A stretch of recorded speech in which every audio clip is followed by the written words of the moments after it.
Hello good morning. कैसे हैं आप सब लोग। स्वागत है आपका आपके channel the economics hub. My name is Anant. आज की इस वीडियो में हम लोग बात करेंगे chapter number 5 Indian economic development class 12th human capital formation in India. इसका एपिसोड नंबर 1 मतलब पार्ट 1 हमने पहले अपलोड कर दिया है। आज इस एपिसोड नंबर 2 मतलब वीडियो नंबर 2 इस चैनल की, इसमें हम इस चैनल को कम्प्लीटली एंड कर देंगे। ठीक है, तो आइए जल्दी से स्टार्ट करते हैं। Human capital formation in India का एपिसोड नंबर 2 क्या है इसमें। तो जैसा कि हमने पढ़ा ह्यूमन कैपिटल फॉर्मेशन क्या होता है। ह्यूमन कैपिटल फॉर्मेशन का सिंपल सा मतलब था कि हम ह्यूमन को कैपिटल फॉर्म करें, अपने आप को आगे बढ़ाएं, जिससे हमारी इकोनॉमी और इंडिविजुअल हम क्या बने, आगे बढ़े, हमारा ग्रोथ हो, हमारा डेवलपमेंट हो। हमारा ग्रोथ और हमारा डेवलपमेंट होगा तो हमारी इकोनॉमी ऑटोमेटिकली क्या करेगी, राइज करेगी। ठीक है, अब इस पार्ट 2 में हम लोग देखते हैं कौन कौन सी ऐसी प्रॉब्लम्स हैं, problem facing of human capital formation in India, जो ह्यूमन कैपिटल को फॉर्म करने में कहीं ना कहीं प्रॉब्लम्स क्रिएट करती है। जिसमें सबसे बड़ा एग्जांपल है राइजिंग पॉपुलेशन। राइजिंग पॉपुलेशन हम सब जानते हैं, जो इंडिया है आज के टाइम में चाइना को पूरी तरह से क्या कर दिया है, उसने बीट कर दिया है, और इंडिया जो है चाइना से पॉपुलेशन के मामले में आगे निकल चुका है। ठीक है, तो इंडिया वर्ल्ड में नंबर 1 हो गया है पॉपुलेशन के मामले में। अब जब पॉपुलेशन बढ़ रही है तो इंडिया में लोगों को रिसोर्सेज भी ज़्यादा चाहिए, रिसोर्सेज के साथ साथ उनको और भी बहुत सारी चीज़ें हैं जो इसेंशियल होती हैं लाइफ के लिए, वो भी उनको क्या करनी पड़ती हैं, ज़्यादा करनी पड़ती है। तो ये ह्यूमन कैपिटल फॉर्मेशन ये किस तरह से रुकावट बन रहा है राइजिंग पॉपुलेशन, तो इसको पढ़ते हैं।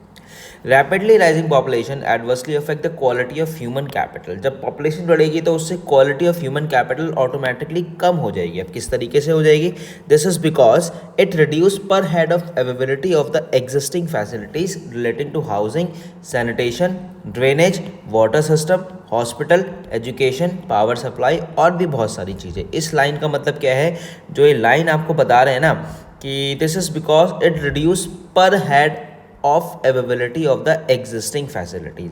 अब इसका मतलब क्या होता है, इसका मतलब है कि सपोज मैं आपको एक एग्जांपल के तौर पे बताता हूँ, आप ध्यान से सुनेगा। आपकी फैमिली में सबसे पहले आपके दादाजी थे। ठीक है, दादाजी का एक बच्चा था जो आपके फादर हैं। ध्यान से सुनना, एग्जाम्पल बहुत ईजिली समझ में आ जाएगा। ठीक है, तो दादाजी के जो रिसोर्सेज थे, मतलब जितने भी घर थे, गाड़ी थी, जितना भी एसेट्स था, वो सब आपके फादर के साथ डिस्ट्रीब्यूट हो गया। ठीक है, अब आप 2 भाई हैं, एक राम और एक श्याम। अब क्या हुआ, जो 100 रुपीज़ था, अब 100 रुपीज़ यहाँ पे कितना 50 और 50 में डिवाइड हो गया, मतलब आधा आधा डिवाइड हो गया। मतलब जो क्या हुआ, जो रिसोर्स अवेलेबल थे वो अब डिवाइड हो गए। अब राम जो थे उनके 3 बच्चे हो गए, फिर इनके 3 बच्चे हो गए। तो इसका मतलब क्या हुआ, अब 50 को इन्होंने 3 पार्ट्स में डिवाइड कर दिया, 50 को इन्होंने 3 पार्ट्स में डिवाइड कर दिया। तो मतलब है पर हेड, जो पर हेड था वो उसकी अवेलेबिलिटी क्या हो गई, रिड्यूस हो गई। मतलब रिसोर्सेज उतना ही है, लेकिन पॉपुलेशन बढ़ने के कारण जो एक घर में एक इंसान रहता था अब वो 4 रहने लगे, जिससे क्वालिटी ऑफ लाइफ थोड़ी सी कम हुई। सैनिटेशन की समस्या आई, ड्रेनेज की, अब भैया लोग ज़्यादा हैं तो रिसोर्सेज भी ज़्यादा यूज़ करेंगे, तो ड्रेनेज की प्रॉब्लम आई, वाटर भी उनको ज़्यादा चाहिए। अब कोई बीमार पड़ गया तो हॉस्पिटल्स भी लोगों को ज़्यादा चाहिए, एजुकेशन, स्कूल्स भी ज़्यादा चाहिए, इलेक्ट्रिसिटी भी ज़्यादा चाहिए। तो ये सब चीज़ें होती हैं आपका राइजिंग पॉपुलेशन बढ़ने की वजह से। क्या हुआ, जो रिसोर्स है ना, रिसोर्स उतना ही है, लैंड तो लैंड जो है वो उतनी है ना भारत में, लेकिन क्या हुआ, रिसोर्सेस पूरी तरह से नहीं बढ़ पा रहे हैं, जिसकी वजह से क्या हुआ, जो आपका एग्जिस्टिंग रिसोर्सेज है उसी को हम लोग डाइवर्ट कर रहे हैं, मतलब बांट रहे हैं, और वो धीरे धीरे स्टैंडर्ड ऑफ लिविंग को क्या करता जा रहा है, कम करता जा रहा है। ठीक है, reduce availability of these facility leads to fall in the quality of life, जिसकी वजह से क्या हुआ, जो क्वालिटी ऑफ लाइफ है वो कम हो गई, और जब क्वालिटी ऑफ लाइफ कम हो गई तो हमारा ऑटोमेटिकली जो स्टैंडर्ड ऑफ लिविंग है वो क्या हो गया, कम हो गया। तो this is the main reason of rising population for human capital formation in India.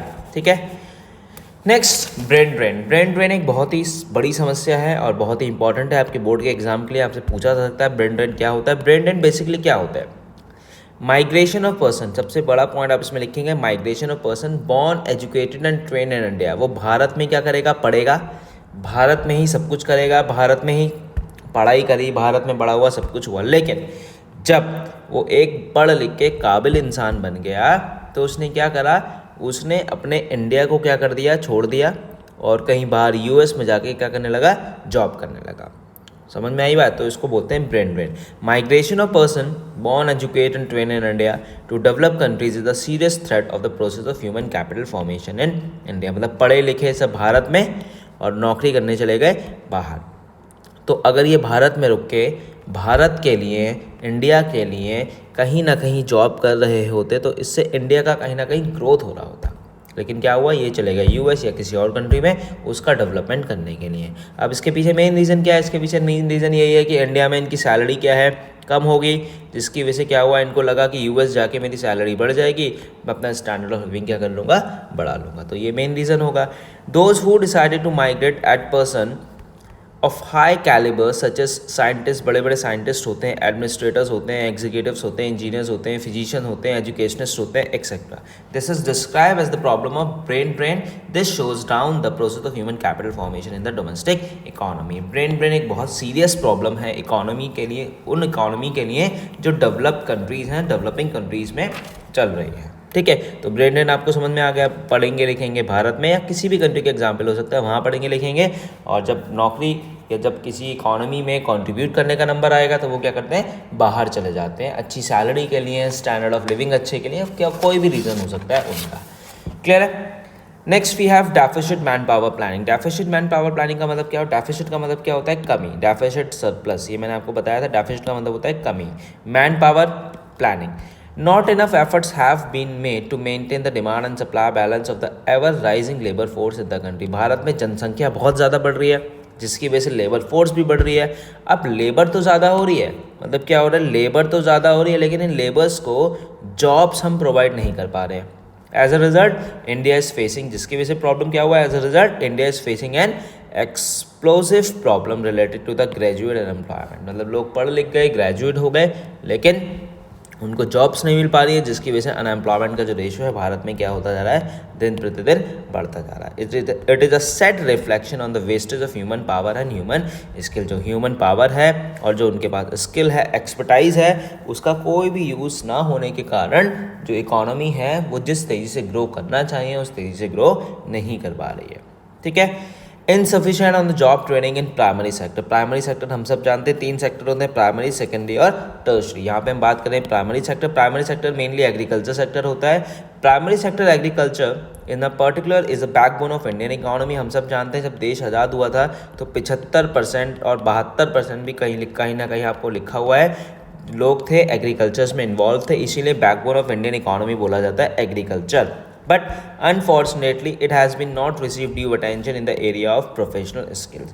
जब आप बात करेंगे 1951 और 1956 5-year plan, first 5-year plan, तो इसमें एग्रीकल्चर्स को ध्यान दिया गया, बाद में एग्रीकल्चर्स को नेग्लेक्ट कर दिया गया और इंडस्ट्रीज़ पे ज़्यादा ध्यान दिया गया। तो यही रीज़न रहा जिसकी वजह से एग्रीकल्चर्स में लोग मेहनत तो कर रहे थे लेकिन उतना आउटपुट वो लोग क्या कर पा रहे थे, जनरेट नहीं कर पा रहे थे, जिसकी वजह से क्या हुआ, एग्रीकल्चर हमारा धीरे धीरे क्या होने लगा, डिक्लाइन होने लगा। लोग प्राइमरी से सेकेंडरी पे, सेकेंडरी से टर्शरी सेक्टर्स पे क्या होने लगे, डाइवर्ट होने लगे। आज अगर हम एग्रीकल्चर सेक्टर्स में on the job training provide कराने लगे तो हो सकता है कि धीरे धीरे करके एग्रीकल्चर सेक्टर्स भी क्या करने लगे, इनकम ज़्यादा जनरेट करने लगे और बहुत सारे लोग क्या करने लगे, एग्रीकल्चर्स में वापस आने लगे। तो आपको इसका एक लेटेस्ट एग्जांपल बताऊं तो बहुत सारे लोग अब दोबारा से बहुत MNCs की जॉब छोड़ के क्या करने लगे, एग्रीकल्चर्स पे आने लगे हैं, एग्रीकल्चर फार्मिंग करने लगे हैं, वर्टिकल फार्मिंग करने लगे हैं। ये हम आगे बढ़ेंगे चैप्टर्स में, सस्टेनेबल डेवलपमेंट में। ऐसा क्यों? क्योंकि अब एग्रीकल्चर करने का उनको एक नया पैटर्न पता लग गया है, जिसकी वजह से क्या हुआ, एग्रीकल्चर हमारा धीरे धीरे क्या हो रहा है, दोबारा से अपग्रेड हो रहा है। लेकिन बहुत सारे लोग आज भी ऐसे हैं जो पुराने प्रिमिटिव टेक्नोलॉजी के थ्रू ही एग्रीकल्चर कर रहे हैं। ठीक है। Next we have low academic standard. Low academic standard का मतलब क्या होता है, पढ़ते हैं। In the enthusiasm to spread higher education we have been opening many universities. बहुत सारे यूनिवर्सिटीज़ हैं unmindful of their academic standard. Consequently we have a large army of half baked graduate and post graduate. बहुत सारे लोग ऐसे हैं जिन्होंने डिग्रियाँ तो ले ली लेकिन उनको नॉलेज कुछ नहीं है, जिसकी वजह से क्या हुआ, जो इकोनॉमी में कंट्रीब्यूशन करना चाहिए। वो आप सपोज़ मैं आपसे कहूँ आपके घर में एमए किसी ने कर रखा है, बीकॉम कर रखा है आपके किसी ने, ठीक है, आपके किसी ने एमटेक कर रखा है, बहुत सारी डिग्रीज हैं जो ले रखी हैं, लेकिन आप उनमें से किसी भी एक पर्टिकुलर सब्जेक्ट के बारे में उनसे पूछोगे ना तो हो सकता है शायद वो आपको नहीं बता पाए, ठीक है। तो इसी को बोलते हैं हाफ बेक ग्रेजुएट। मतलब हाफ बेक क्या है, डिग्री तो है बट उस डिग्री की कोई भी आपको नॉलेज नहीं है। This is called half bake graduates, ठीक है। तो this is also impairs our competitiveness in the international market of the human capital, जिसकी वजह से हम इंटरनेशनल मार्केट पे कॉम्पिटिशन नहीं कर पा रहे हैं। इसीलिए कहते हैं ना, जितना पढ़ रहे हो उतना अच्छे से पढ़ो, जिससे आपको वो चीज़ें क्या रहे, याद रहे। क्लियर हुआ? तो this is called low academic standard.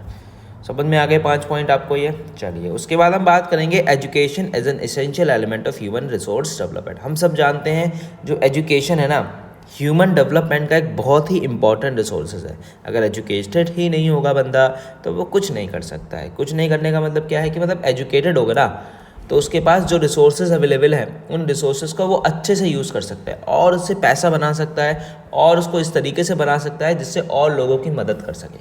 और अगर किसी अनपढ़ इंसान को या कोई एजुकेटेड नहीं है, आपने उसको घर बाहर प्रॉपर्टी ज़मीनें दे दी ना तो उसको बेच के खाएगा और कुछ नहीं करेगा, ठीक है। तो क्या होगा, एजुकेशन होगा, एजुकेटेड होगा तो शायद उन चीज़ों को और अच्छे से कर सके। Compare to other country of the world, बहुत सारी कंट्रीज़ को हम कंपैरिजन करें तो इंडिया में क्या है, आज भी एजुकेशन इतना एनकरेज नहीं है। मतलब आज भी लोग पढ़ाई लिखाई को इतना बढ़ावा नहीं देते हैं, ठीक है। और क्या है इसमें, और बहुत सारी प्रॉब्लम्स हैं। Even literacy rate in the country continue to be very low. जो पढ़े लिखे लोग हैं भारत में आज भी बहुत ज़्यादा कम है। अकॉर्डिंग टू द सेंसस 2011 की सेंसस के हिसाब से अगर हम बात करें तो 74.04 of the population is illiterate as against 92.97% literacy in the developed countries in the world. भारत में केवल 74% ही पॉपुलेशन जो है वो पढ़े लिखे हैं और दूसरे के देशों में बात करें तो 92 से 95 लोग क्या है 100 में से पढ़े लिखे होते हैं, ठीक है। तो ये एक बहुत बड़ी प्रॉब्लम है जिसकी वजह से क्या है, इकोनॉमी, इंडियन इकोनॉमी पूरी तरह से ग्रो नहीं कर पा रहा है, ठीक। समझ में आ गई बात। Next we have education and literacy are not identical term. ये बहुत इंपॉर्टेंट है भैया, ये क्या कहना चाह रहा है, एक बार आप खुद पढ़ें फिर मैं समझाता हूँ।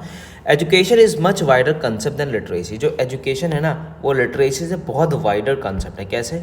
Literacy just refers to the ability to read and write, while all educated people are literate but all literate people are not necessary to be educated। चलिए इसको एग्जाम्पल के साथ समझते हैं। सर ये क्या कहना चाह रहा है, हमें समझ में नहीं आया, चलिए आपको समझाते हैं। Education is much wider concept. दो टर्म है, एक है एजुकेशन और एक है लिटरेसी। एजुकेशन लिटरेसी में क्या डिफरेंस होता है? देखिए एजुकेटेड बंदा जो होगा ना वो क्या होगा, देखो लिखा है ना, literacy that refers to the ability to read. Literacy का मतलब है एक इंसान है जो रीड कर सकता है और राइट कर सकता है, लिख भी सकता है, पढ़ भी सकता है। तो आप कहेंगे सर ये तो पढ़ा लिखा हुआ। अच्छा, एक एजुकेटेड है जो रीड भी कर सकता है, राइट भी कर सकता है और दूसरे को जो पढ़ा हुआ है वो समझा भी सकता है, मतलब उसको वो एजुकेट भी कर सकता है। तो जो एजुकेटेड बंदा होता है वो दूसरे को एजुकेट कर सकता है और जो लिटरेट होता है वो रीड और राइट कर सकता है लेकिन किसी और को किसी और चीज़ के बारे में समझा नहीं सकता है। सपोज़ मैं आप बात करता हूँ एग्जाम्पल, सपोज़ मेरी ग्रैंड मदर थी, मेरी दादी थी, ठीक है, वो रीड भी कर सकती थी, राइट भी कर सकती, हालांकि उनको बहुत सारी नॉलेज थी तो वो रीड भी कर सकती, राइट भी कर सकती, लेकिन किताबों की बात करें तो वो किसी को एक्सप्लेन नहीं कर पा रही, किसी को समझा नहीं पा रही, तो उनको हम बोलेंगे लिटरेट तो थी वो लेकिन एजुकेटेड नहीं थी। तो लिटरेसी क्या है? लिटरेसी का मतलब है जो पढ़ सकता है, जो रीड कर सकता है और जो लिख सकता है वो लिटरेट है। और एजुकेशन का मतलब क्या होता है? जो रीड भी कर सकता है, राइट भी कर सकता है और किसी को उस बारे में समझा भी सकता है। इसीलिए कहते हैं वाइल ऑल एजुकेटेड, जितने भी एजुकेटेड हैं वो लिटरेट हैं बट सारे लिटरेट एजुकेटेड नहीं हैं। समझ में आ गया कंसेप्ट है ये आपको पता होना चाहिए लिटरेचर और एजुकेशन में क्या डिफरेंस होता है। और हो सकता है आपका एग्जामिनर 2024 के प्रैक्टिकल में आपसे ये क्वेश्चन पूछ ले कि भैया बताइए what is the difference between education and literacy, is there any difference between education and literacy? आप बताएंगे यस सर, तो वो पूछेगा बताइए कैसे, तो you can just explain these example. आप ये वाला भी एग्जाम्पल बता सकते हैं जो मैंने आपको समझाया। क्लियर हुआ? चलिए आगे बढ़ते हैं। Objective and importance of education, ये तो भैया आपको बताने की ज़रूरत नहीं है। हम टीचर्स, आपके पेरेंट्स, आपके प्रिंसिपल्स, आपके एचओडीज आपको कहते रहते हैं भैया ऑब्जेक्टिव और इम्पॉर्टेंट ऑफ एजुकेशन, मतलब एजुकेशन बहुत ज़रूरी है, पढ़ लो। ठीक है, आप क्यों कहते हैं? जिससे education produce responsible citizen. Educated जो होता है वो एक रिस्पॉन्सिबल, एजुकेशन जो होता है ना वो एक इंसान को रिस्पॉन्सिबल सिटीजन बताता है। रिस्पॉन्सिबल सिटीजन का मतलब क्या कहते हैं आप लोग, क्या समझते हैं रिस्पॉन्सिबल सिटीजन का? रिस्पॉन्सिबल सिटीजन का मतलब क्या होता है? इसका मतलब होता है कि एक जिम्मेदार नागरिक जो चीज़ों के बारे में, जो देश के बारे में, जो लोगों के बारे में क्या कर सके, सोचे। ठीक है, it develop science and technology, इससे साइंस और टेक्नोलॉजी में डेवलपमेंट होता है। लोग पढ़ेंगे लिखेंगे तो नए नए एक्सपेरिमेंट्स करेंगे, नई नई टेक्नोलॉजीज लेके आएंगे, जिससे क्या होगा, ग्रोथ होगी, जिससे डेवलपमेंट होगा। It expand mental and horizon of the people, इससे लोगों का दिमाग विकसित होता है। विकसित मतलब डेवलपमेंट होता है। हॉरिजन, उनकी सोचने की कैपेबिलिटी, समझने की कैपेबिलिटी क्या होती है, चेंज हो जाती है। इट डेवलप्स ह्यूमन पर्सनैलिटी, और आपकी पर्सनालिटी जो है ना ऑटोमेटिकली डेवलप हो जाएगी। पर्सनालिटी डेवलपमेंट का मतलब ये नहीं कि आप एकदम से रॉक, इसका मतलब है कि आप पढ़े लिखे होंगे ना तो आपकी पर्सनालिटी, पहनने का तरीका, बात करने का तरीका, किसी को गाइड करने का तरीका, किसी को इंस्पायर करने का तरीका, किसी को मोटिवेट करने का तरीका, आपके अंदर ना एक पॉजिटिव वाइब रहेगी कि हाँ यार ठीक है ना, कोई दिक्कत नहीं है, इसको मिल के करेंगे। ठीक है, it helps economic development through greater participation of the people in the process of growth and development. पढ़े लिखे होंगे तो ऑटोमेटिकली क्या करेंगे, पार्टिसिपेट करेंगे चीज़ों में, हाथ उठाएंगे, जी हाँ मैम बताइए, जी हाँ सर बताइए क्या करना है, ऐसे ही आप करेंगे, हाँ जी बताइए कैसे करना है, क्या करना है। तो ये होता है कंट्रीब्यूशन। कंट्रीब्यूशन का मतलब ये नहीं है कि केवल आप देश में जंग लड़ने चले गए, आप पॉलिटिशियन बन गए। आप छोटे छोटे काम से भी क्या कर सकते हैं, अपने देश को ग्रोथ एंड डेवलपमेंट की तरफ ले जा सकते हैं। ठीक है, तो ये objective and importance of education, ये कोई रटने वाली चीज़ नहीं है, आपको वैसे ही याद हो जाएगी अगर आप समझ लेंगे एक बार तो। Next, need for government intervention in education. Obviously भैया गवर्नमेंट का इंटरवेंशन तो बहुत ज़्यादा ज़रूरी है। अगर गवर्नमेंट ना हो तो बहुत सारे लोग ना पढ़ पाएँ। क्यों? क्योंकि जितने भी प्राइवेट इन्वेस्टर्स हैं, प्राइवेट इन्वेस्टर्स हमेशा जहाँ भी पैसा लगाएगा वो हमेशा सबसे पहले प्रॉफिट के बारे में सोचेगा, ऑब्वियसली सोचेगा। लेकिन जो गवर्नमेंट अगर कहीं पे पैसा लगाएगी तो वो वेलफेयर के बारे में सोचेगी। ऐसा ही कुछ इसमें लिखा हुआ है, कहते पढ़ते हैं, these sectors need huge investment. Education और हेल्थ एक ऐसा सेक्टर है जो बहुत ज़्यादा इन्वेस्टमेंट मांगता है, a very high expenditures. It is difficult to expect private invest, तो आप प्राइवेट इन्वेस्टर से एक्सपेक्ट नहीं कर सकते हैं। आप भले ही प्राइवेट स्कूल में पढ़ रहे हो, उनका मेन मोटिव क्या है कि भैया प्रॉफिट कमाना है, हर महीने आपसे फ़ीस लेंगे, क्वार्टरली फ़ीस लेंगे, हाफ ईयरली फ़ीस लेंगे। ठीक है, उनको स्कूल चलाना है, उनको इनकम जनरेट करनी है। ऐसे ही प्राइवेट हॉस्पिटल्स में कितने महंगे महंगे इलाज हैं, चाहे वो हेल्थ को लेके हो, चाहे वो एजुकेशन को लेके हो। People in poor country like ours can not afford high price for education and health. बहुत सारे लोग भारत में ऐसे हैं आज भी जो अच्छी एजुकेशन और अच्छी हेल्थ अफोर्ड नहीं कर पा रहे हैं, जिसकी वजह से गवर्नमेंट ने बहुत सारी योजना चला रखी है। ठीक है, और बहुत सारे स्कूल्स, गवर्नमेंट स्कूल्स खोल रखे हैं, जिससे जो गरीब लोग हैं वो भी क्या कर सके, हायर एजुकेशन और एजुकेशंस को क्या कर सकें, हेल्थ को क्या कर सकें, आगे बढ़ा सकें। और पढ़ेंगे और हेल्थ अच्छी होगी तो इकोनॉमी ऑटोमेटिकली क्या करेगी, ग्रो करेगी। प्राइवेट भी हैं बहुत सारे, लेकिन वो मेन प्रॉफिट मैक्सिमाइजेशन का तरीका है, चाहे वो आपका ही स्कूल क्यों ना हो। अगर आप प्राइवेट स्कूल में पढ़ रहे हैं तो आप इस बात को बहुत अच्छे से जानते हैं। When basic education and healthcare is considered as right of the citizen, the government needs to make provision for free of cost education and health services. Government क्या करती है, गवर्नमेंट बहुत सारी योजना लेके आती है। RTE, राइट टू एजुकेशन के बारे में आगे डिस्कशन करेंगे, और आयुष्मान कार्ड जिसमें 5 लाख रुपए तक का आपको इलाज फ्री मिल रहा है। बहुत सारी ऐसी योजना है जो गवर्नमेंट चला रही है, जिससे लोगों का हेल्थ क्या हो, अच्छा हो, और एजुकेशन भी क्या हो, अच्छी हो। एटलीस्ट उन लोगों को तो मिले जो हमारे समाज के backward section of the society में रहते हैं, मतलब जो गांव या ऐसी जगह जहाँ पे अभी तक ग्रोथ और डेवलपमेंट पूरी तरह से नहीं हो पाया है। ठीक है, तो गवर्नमेंट का इंटरवेंशन बहुत ज़्यादा ज़रूरी है। अगर गवर्नमेंट का इंटरवेंशन एजुकेशन और हेल्थ में नहीं होगा तो गरीब इंसान ना अच्छी हेल्थ ले पाएगा, ना ही अच्छी एजुकेशन ले पाएगा। ठीक है, चलिए आगे बढ़ते हैं। देखिए आगे right to RTE, right to education. Right to education basically है क्या? राइट टू एजुकेशन कब आया था, ये एक क्वेश्चन है, मैं आपको बता देता हूँ। जो right to education legislation act है, ये आया था सन 2009 में। इसका मेन मोटिव क्या था? इसका मेन मोटिव था कि जो सरकार है वो फंडामेंटल एजुकेशन राइट इसको पढ़ लेते हैं। The act aim towards providing free and compulsory education elementary education to kids between the age group of 6 to 14 year. 6 से 14 साल तक के बच्चे क्या कर सकते हैं, RTE राइट टू एजुकेशन में क्या कर सकते हैं, अपनी पढ़ाई कर सकते हैं। The Indian government wants every Indian child to get quality education irrespective of gender, किसी भी जेंडर का हो, किसी भी कास्ट का हो, किसी भी क्रीड का हो, किसी भी फैमिली इनकम का हो। ठीक है, तो RTE के तहत क्या होता है, गवर्नमेंट क्या करती है, गरीब बच्चों को शिक्षा देती है। आप प्राइवेट स्कूल्स में भी इसकी कुछ ना कुछ सीटें रिजर्व होती हैं। आपके स्कूल में भी क्या है, RTE के कुछ ना कुछ बच्चे किसी ना किसी क्लास में ज़रूर पढ़ रहे होंगे। आप अपने मैनेजमेंट से पूछना तो वो आपको और अच्छे से एक्सप्लेन करेंगे, सर RTE में किस तरीके से आप बच्चों को एडमिशन देते हैं, क्या उनकी फैमिली इनकम होनी चाहिए, क्या उनका सोर्सेज होनी चाहिए जिससे RTE में क्या हो सकता है, एडमिशन हो सकता है। ठीक है, तो राइट टू एजुकेशन, और ये आपके MCQ के लिए भी इंपॉर्टेंट है। RTE कब आया था, आप बताएंगे RTE 2009 में आया था। और कितने साल से लेके कितने साल तक के बच्चे पढ़ते हैं, तो 6 to 14 ईयर्स तक के बच्चे RTE में राइट टू एजुकेशन में क्या करते हैं, फ्री एजुकेशन लेते हैं। क्लियर हुआ, चलिए next we have government expenditure on education. चलो एक बार छोटा सा ओवरव्यू ले लेते हैं कि गवर्नमेंट एक्सपेंडिचर एजुकेशन में कितना करता है। इन 2003 और 24 the ministry of education has been allocated 1,12,899 crore. This is an increase of 13% over revised estimation of 22-23 से भी रिवाइज करा गया कितना, इतना।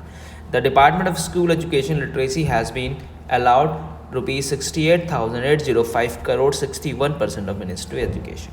Compared to other important sectors such as defense, health sector, the allocation GDP of 2.9 to education sector is good sign of civilian government। तो ये एक sign है कि हाँ भाई हमारी सरकार एजुकेशन पे बहुत ज़्यादा ध्यान दे रही है और एजुकेशन पे क्या कर रही है, खर्चा कर रही है। क्लियर है, नेक्स्ट ये देखते हैं क्या है, expenditure on education in India well below global average. लेकिन इतना खर्चा करने के बाद भी हमारी सरकार यहाँ है और बहुत सारे लोग कितने आगे हैं एजुकेशन के खर्चे के मामले में। ठीक है, तो ये डाटा आपका 2021 का है। अगर आपको कोई अपडेट डाटा मिले तो प्लीज़ मुझे कमेंट सेक्शन में ज़रूर बताएं। ठीक, चलिए ये आपको हालांकि इतना ज़रूरी नहीं है, आपको जो चीज़ ज़रूरी है मैं आपको हाथों हाथ बताता जा रहा हूँ। Education achievement in India, educational achievement क्या है, देखिए एजुकेशन अचीवमेंट क्या है कि पहले 1950, 51, 1950, 51, 2015 और 16 को हम कंपैरिजन कर रहे हैं। पहले प्राइमरी और मिडिल स्कूल्स इतने थे, अब इतने हुए। Second year higher secondary school इतने 1000 थे, 744, इतने भाई तो बहुत ज़्यादा बढ़ गए भाई, है ना। कॉलेजेस इतने थे, इतने हुए। यूनिवर्सिटीज़ इतनी थी, अब हालांकि और बढ़ चुके हैं, ये पुराना डाटा है। प्राइमरी एंड मिडिल इतना था, इतना बढ़ा। हायर नंबर ऑफ स्टूडेंट की बात हो रही है, इंस्टीट्यूट की बात हो रही है। Higher and higher secondary schools में स्टूडेंट पहले इतने थे, अब इतने हो गए, करोड़ में हो गए भैया। हायर एजुकेशन पहले 3.6 लाख था, अब 346 लाख है। तो ये छोटा सा डाटा है, आपको याद करने की ज़रूरत नहीं है, लेकिन पता होना चाहिए कि कितने कितने परसेंट हमारे एजुकेशन ने अचीव किया है भारत ने पिछले 1950 से लेके 2015-16 तक। ठीक है, अब इंडिया में कुछ इंपॉर्टेंट ऑर्गेनाइजेशन हैं जो एजुकेशन में और हेल्थ में बहुत इंपॉर्टेंट रोल प्ले करती हैं। ये आपको इसकी फुल फॉर्म बहुत ज़्यादा इंपॉर्टेंट है, ये MCQ के फॉर्म में 2024 के एग्जाम में आपसे पूछी जा सकती हैं। The importance of education in human capital formation, the government of India try to regulate education. अब वो कंट्रोल कौन करेगा एजुकेशन को, आपकी बुक्स को NCERT कंट्रोल करता है, यूनिवर्सिटी ग्रांट कमीशन, AICTE और ICMR। आइए इनको और डिटेल में पढ़ते हैं। ये इमेजेस आप ध्यान रखना, कभी इमेज आ जाए आपसे पूछ ले ये इमेज क्या कह रही है, तो आपको पता होना चाहिए ये इमेज क्या इंडिकेट कर रही है, मतलब कौन सा सेक्टर इंडिकेट कर रही है। NCERT की फुल फॉर्म आप सबको पता है, national council for education research and training. आप भी क्लास 12 की इकोनॉमिक्स, IED और मैक्रो जो है वो आप पढ़ते होंगे। मैक्रो आपकी ये है और IED आपकी ये है। आपके IED में देखना क्लास 11th लिखा होगा, क्योंकि पहले IED क्लास 11 में चलती थी, NCERT ने अभी तक उसको अपडेट नहीं किया है। तो ये आपके NCERT की बुक है, NCERT का फुल फॉर्म में पढ़ लेना, national council for education research and training. It is basically design, ये क्या करती है, ये डिज़ाइन करती है text material up to senior secondary, मतलब 12th क्लास तक का NCERT सारा मटेरियल क्या करती है, डिज़ाइन करती है। और NCERT बीच में अभी रिसेंटली इस साल बहुत ज़्यादा आगे बढ़ी है। आपके स्कूल्स में भी इंस्पेक्शन हुआ होगा ज़रूर NCERT को लेके कि कंपलसरी बुक्स आप NCERT को ही फॉलो करें, प्राइवेट स्कूल्स में एनसीईआरटी को ही फॉलो कराया जा रहा है ज़बरदस्ती हम कह सकते हैं, लेकिन एनसीईआरटी के बुक्स ऐसी बुक्स होती हैं ना जिसमें से पूरा आपका जो पेपर बनता है बोर्ड्स का और बड़े बड़े यूपीएससी का एनसीईआरटी से ही बनता है। इसलिए गवर्नमेंट ज़बरदस्ती नहीं कर रही है, गवर्नमेंट आपसे कह रही है आप एनसीईआरटी को पढ़ो। अब क्यों साइड बुक्स प्रेफर कर रहे हो? जो 400-500 रुपये की बुक है, अब एनसीईआरटी की बुक कितने की है? 100 रुपये की बुक है और एक बुक है वो 500 रुपये की बुक है, तो कितना डिफरेंस है। इसलिए गवर्नमेंट कह रही है एनसीईआरटी को प्रेफर करो। पैसों के साथ साथ क्वालिटी ऑफ एजुकेशन भी एनसीईआरटी में है, ठीक है। नेक्स्ट क्या है? University grant commission. University grant commission क्या होता है? जो यूनिवर्सिटीज़ को क्या करती है? एजुकेशन और राइट्स प्रोवाइड करती है। It is a primary the funding authority for the university education. It also enforce the rules and regulations regarding higher education in the country. जो हायर एजुकेशन होता है ये यूनिवर्सिटी ग्रांट कमीशन क्या होती है? Provide करती है। ये आपको पता होनी चाहिए। इसकी full form AICTE, all India council for technical education. ये बेसिकली क्या होता है? ये होता है इंजीनियर्स के लिए, तो ये इसका एक इमेज है, आपको पता होना चाहिए। It enforce rules and regulations regarding technical engineering education in the country, ठीक है। नेक्स्ट है ICMR। ये मेडिकल्स को लेके है, मेडिकल रिसर्च को लेके, हेल्थ सेक्टर को लेके है। Indian council for medical research. It enforces rules and regulations relating to education research in the health sector. तो ये इमेज अगर आपके सामने आ जाए तो आपको पता लग जाएगा कि ये क्या है, ICMR की बात हो रही है। इसकी फुल फॉर्म ऑटोमेटिकली आपकी इसमें लिखी हुई है, ठीक है। तो ये 4 ऑर्गेनाइजेशन है जिसके बारे में आपको पता होना चाहिए। अब बात आती है, सरकार इतना सब कुछ कर रही है, यहाँ खर्चा कर रही है, वहाँ खर्चा कर रही है, ये कर रही है, वो कर रही है, लेकिन फिर भी एजुकेशन जो है वो स्टिल एक चैलेंजिंग प्रॉब्लम है। इतना कब करने के बाद भी क्या है, सरकार एजुकेशन को अच्छा नहीं बना पा रही है। इसके पीछे रीज़न क्या है? सबसे पहले कह रहा है लार्ज नंबर ऑफ इलिटरेट्स, बहुत ज़्यादा इलिटरेट्स हैं। जेंडर बायस, लो रूरल एक्सेस लेवल, गांव तक नहीं पहुंच पा रहा है। प्राइवेटाइजेशन हो रहा है। लो गवर्नमेंट एक्सपेंडिचर ऑन एजुकेशन, लोग कह रहे हैं सरकार एजुकेशन पे कम खर्चा कर रही है। आइए मैं आपको ना ये पॉइंट एक एक करके थोड़ा थोड़ा एक्सप्लेन कर देता हूँ, ये पॉइंट आपसे क्या कहना चाह रहे हैं। तो सबसे पहला क्या है आपका पॉइंट? सबसे पहला पॉइंट है लार्ज नंबर ऑफ इलिटरेट। ये क्या है आपको, ये क्या कहना चाह रहा है? ये आपसे कहना चाह रहा है कि इंडिया में ना, India harbours the largest number of illiterate in the world. पूरे विश्व में अगर हम देखें तो भारत में बहुत ज़्यादा लोग क्या हैं, इलिटरेट है। Presently nearly 36 crore people are estimated to be, 36 crore लोग जो हैं भारत में एस्टिमेट किया गया है कि वो पढ़े लिखे नहीं हैं। मतलब ये जो जनसंख्या, जो नंबर्स है ना, ये कई देशों की जनसंख्या है जो भारत में लोग पढ़े लिखे नहीं हैं, ठीक है। तो लार्ज नंबर ऑफ इलिटरेट्स हैं, ये आपको पता होना चाहिए। सेकंड है जेंडर बायस। जेंडर बायस का मतलब क्या होता है? जेंडर बायस हम सब जानते हैं, नाम समझ में आया, जेंडर बायस कि मेल्स को जो है एजुकेशन हम अच्छी दे रहे हैं और फीमेल्स को एजुकेशन हम अच्छी नहीं दे रहे हैं। हम कहते हैं सर जेंडर बायस तो गवर्नमेंट ने ख़त्म कर दिया, लेकिन आज भी कहीं ना कहीं जेंडर बायस हमें देखने को मिलता है। अगर चलो देखते हैं, नर्सरी से लेके क्लास 6 और 7 और 8 तक हमने लड़कियों को पढ़ाया, उसके बाद हमने उन्हें घर बैठा दिया, हमने कहीं ऐसी जगह भेज दिया उन्हें एजुकेशन देने के लिए जहाँ की कोई मान्यता नहीं है, जहाँ ना उन्हें एजुकेशन अच्छी मिल रही है और ना ही उन्हें कोई क्वालिटी ऑफ एजुकेशन मिल रहा है। तो ये है आपका जेंडर बायस। जेंडर बायस आपको समझ में आया? जेंडर बायस का मतलब है मेल और फीमेल। मेल को एजुकेशन अच्छी मिली है और फीमेल को एजुकेशन आज भी कहीं ना कहीं किसी ना किसी स्टेट्स में, किसी ना किसी कंट्रीज़ में बहुत ज़्यादा पीछे है। ऐसा आपको भी कहीं ना कहीं देखने को मिलता होगा, ठीक है। और है लो रूरल एक्सेस। गांव में आज भी बहुत सारे गांव ऐसे हैं जहां तक हाई डिग्री ऑफ एजुकेशन नहीं पहुंच पा रही है। मतलब अर्बन के कंपैरिजन में, अर्बन में तो बहुत अच्छे अच्छे प्राइवेट स्कूल्स हैं, गवर्नमेंट ने बहुत सारे स्कूल्स बना दिए, लेकिन गांव में आज भी बहुत सारे स्कूल्स नहीं पहुंच पाए, जिसकी वजह से गांव से शहरों तक लोगों को अच्छी एजुकेशन लेने के लिए आना पड़ता है। तो कुछ लोग उसमें आ पाते हैं, कुछ लोग अपनी इनकम की वजह से नहीं आ पाते हैं, ठीक है। समझ में आई बात? नेक्स्ट है फोर्थ की बात करें, प्राइवेटाइजेशन। प्राइवेटाइजेशन का मतलब हम सबको पता है प्राइवेट सेक्टर्स। प्राइवेट सेक्टर्स जहाँ आएगा वहाँ प्रॉफिट की बात होगी। तो बहुत बड़े बड़े प्राइवेट एजुकेशन इंडिया में हैं जो एजुकेशन को प्रमोट कर रहे हैं, बट प्रॉब्लम क्या है यहाँ पे, gulf between access level of rich and poor. यहाँ पे किसका प्रॉब्लम आ जाता है, गल्फ आ जाता है रिच और पुअर। जो रिच है वो तो एजुकेशन ले पा रहे हैं, लेकिन जो पुअर है वो एजुकेशन इतनी अच्छी नहीं ले पा रहे हैं, जिसकी वजह से क्या हो रहा है, जो एजुकेशन की अपॉर्चुनिटीज़ हैं वो पुअर को नहीं मिल पा रही हैं और रिच को मिल पा रही हैं। इसीलिए गवर्नमेंट बहुत सारे number of universities, number of schools, number of hospitals, number of आपके 6 से 12 तक, जैसे आपने सर्व शिक्षा अभियान वाला स्कूल सुना होगा, गवर्नमेंट उस पर बहुत ज़्यादा काम कर रही है, जिससे प्राइवेटाइजेशन को प्रमोट कम करे और सरकारी स्कूल्स और सरकारी कॉलेजेस में लोग ज़्यादा एडमिशन लें, ठीक है।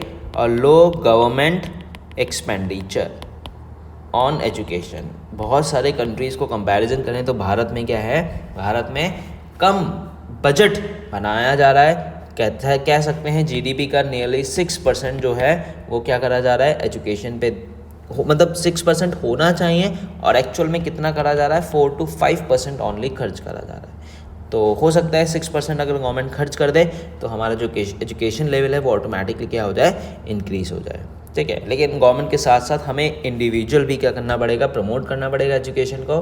अब हम लोग प्राइवेट स्कूलों में जा रहे हैं, बहुत अच्छा पढ़ रहे हैं, लेकिन पढ़ाई भी है सब कुछ, लेकिन हम पढ़ना नहीं चाह रहे हैं। बहुत सारी प्रॉब्लम्स हैं चीज़ों को लेके, तो सरकार कह रही है कि आप करो, हम चीज़ों को और बेहतर बनाने की कोशिश करेंगे, ठीक है।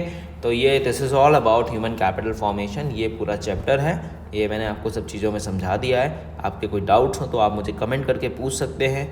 और यहाँ पे ये चैप्टर कंप्लीट हो गया, मिलते हैं नेक्स्ट चैप्टर में। और प्लीज़ मुझे कमेंट करके ज़रूर बताएं आपको वीडियो कैसी लगी, और आपके कोई डाउट्स हैं तो आप मुझे यहाँ पे द इकोनॉमिक्स हब में मुझे कमेंट करके, मुझे मैसेज करके पूछ सकते हैं। और बस मिलते हैं नेक्स्ट वीडियो में इसी चैप्टर के, इस बुक के चैप्टर नंबर 6 रूरल डेवलपमेंट। तो प्लीज़ मुझे कमेंट ज़रूर कीजिएगा, सब्सक्राइब, कमेंट, शेयर ज़रूर करें और अपना फीडबैक ज़रूर दें, जिससे हम अपने आप को और ज़्यादा बेहतर बना सकें। चलिए, पढ़ते रहिए, मुस्कुराते रहिए, आगे बढ़ते रहिए। Thank you so much for watching me.